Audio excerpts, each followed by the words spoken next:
महाभारत का युद्ध खत्म हो चुका था। कुरुक्षेत्र की धरती पर लाखों योद्धाओं का रक्त बह चुका था और कौरवों के सभी 100 पुत्र मारे जा चुके थे। पूरा हस्तिनापुर शोक में डूबा हुआ था। जब माता गांधारी ने अपने पुत्रों के शव देखे तो उनका हृदय दुख और क्रोध से भर गया। उसी समय भगवान श्री कृष्ण वहां आए। गांधारी जानती थी कि कृष्ण भगवान है और अगर वे चाहते तो इस भयानक युद्ध को रोक सकते थे।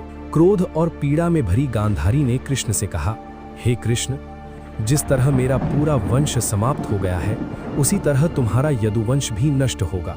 फिर उन्होंने श्राप दिया कि आज से 36 वर्ष बाद तुम्हारा वंश समाप्त हो जाएगा और तुम्हारी मृत्यु भी एक साधारण मनुष्य की तरह होगी। भगवान कृष्ण मुस्कुराए और शांत स्वर में बोले, माता, जो आपने कहा है वही होगा। समय के नियम को कोई नहीं बदल सकता। समय बीतता गया और 36 वर्ष पूरे हो गए।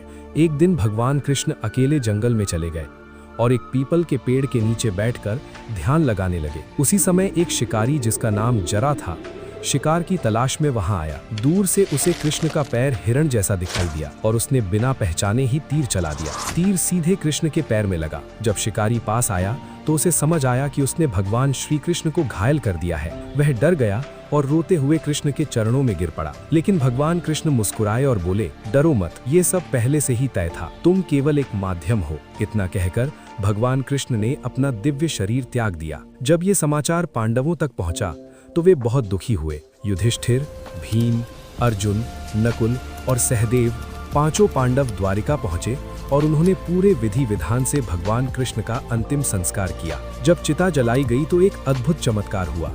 भगवान कृष्ण का पूरा शरीर अग्नि में भस्म हो गया, लेकिन उनका हृदय नहीं जला। वह एक दिव्य और पवित्र तत्व था। तब उस पवित्र तत्व को समुद्र में प्रवाहित कर दिया गया और समुद्र की लहरें उसे अपने साथ दूर ले गईं। कई वर्षों बाद उड़ीसा में राजा इंद्रद्युम्न नाम के एक महान और धार्मिक राजा थे। एक रात उन्हें स्वप्न आया।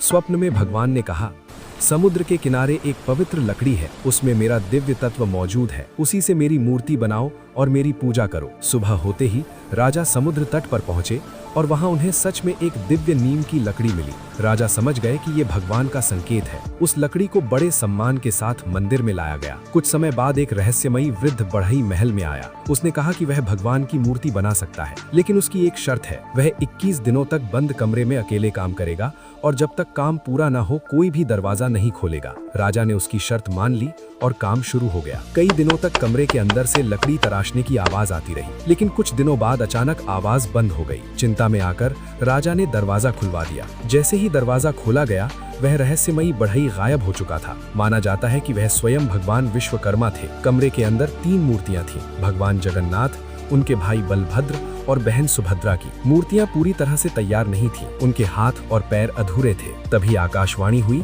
कि यही भगवान का सच्चा स्वरूप है और इसी रूप में उनकी पूजा होगी। उसी दिव्य लकड़ी के अंदर उस पवित्र तत्व को स्थापित किया गया जिसे भगवान कृष्ण का हृदय माना जाता है। तभी से उड़ीसा के पुरी में भगवान जगन्नाथ की पूजा शुरू हुई और आज भी लाखों भक्त वहां दर्शन करने आते हैं।